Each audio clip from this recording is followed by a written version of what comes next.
Eric, our correspondent Nathan mentioned some of the dangerous, baseless claims Robert F. Kennedy Jr. has made with Democrats really pointing the finger, and some of them include Wi-Fi causes cancer, chemicals in water can lead to children becoming transgender, AIDS may not be caused by HIV. He's also said the vaccines can cause autism and fail to protect people from diseases. But at today's confirmation hearings in the Senate, he seemed to sort of walk back the vaccines position, admitting his kids are all vaccinated, saying he believes vaccines have a critical role in health care. So what exactly is this man's position when it comes to vaccines? Which way is it? Well, RFK Jr. is someone inherently well known for having no moral spine. He will say anything in any moment to get what he wants, or to make the audience feel like, try to make the audience like him. We've known that he backpedals often, he changes his mind often, and he spreads, again, misinformation conspiracies often. Today, it was quite interesting, his defense that he didn't cause the Samoa measles outbreak was, oh, I was in Samoa, a month or two before the actual outbreak. Yeah, well, you caused the measles outbreak because you told them not to vaccinate their children, and hence why the measles outbreak. And then, of course, he got confused that, Medicaid has health premiums whenever they don't. And he doesn't even know Medicare, Medicaid, but now it's somehow tasked to run it. He's someone who's inherently always confused. He has actually no moral compass, as his cousin Caroline Kennedy pointed out in her letter. This person does not have any competence whatsoever, so he will say whatever needs to be heard or said in the moment to get confirmed. And that's why, in certain ways, today was trying to feed gullible soup to all the different senators to see if enough of them will vote for him. And I don't think that will likely work, but we'll see.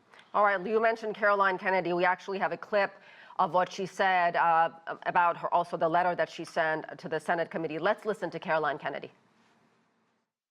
I feel an obligation to speak out. Overseeing the FDA, the NIH, the CDC, and Centers for Medicare and Medicaid Services, agencies that are charged with protecting the most vulnerable among us, is an enormous responsibility, and one that Bobby is unqualified to fill. He lacks any relevant government, financial, management, or medical experience. His views on vaccines are dangerous and willfully misinformed. So, Eric, she also said Bobby, her cousin, is addicted to attention and power. What are the implications if this man is confirmed as the United States' top health official? Well, Bobby Kennedy has famously, in a span of less than 1 year, went from Democrat to Independent to Republican. And similarly, he will bend to Trump's whim, but depending on whatever Trump wants. And if Trump wants to kill off programs, if Trump wants to muzzle, vaccines, he will do it. By the way, he says, he's for vaccines. He says he won't ban vaccines, but that doesn't mean that he will forcefully recommend them. Or he could make them available, but remove the state, the elementary school attendance mandates for vaccines. All could still be under his, well, I still support vaccines mantra.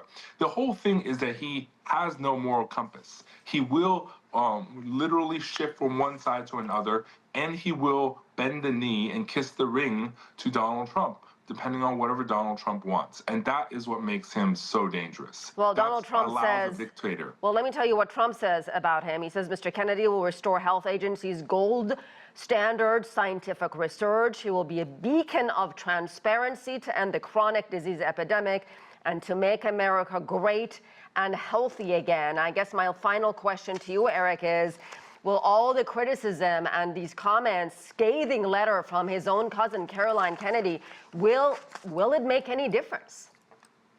Yeah, in certain ways, we'll see. Scathing letters against Pete Hegseth, the defense secretary nominee, didn't stop him from being confirmed in the Senate. So, But R.F. Kennedy is a different character. He has a very different stature than any other nominee that Trump has nominated. So we'll see.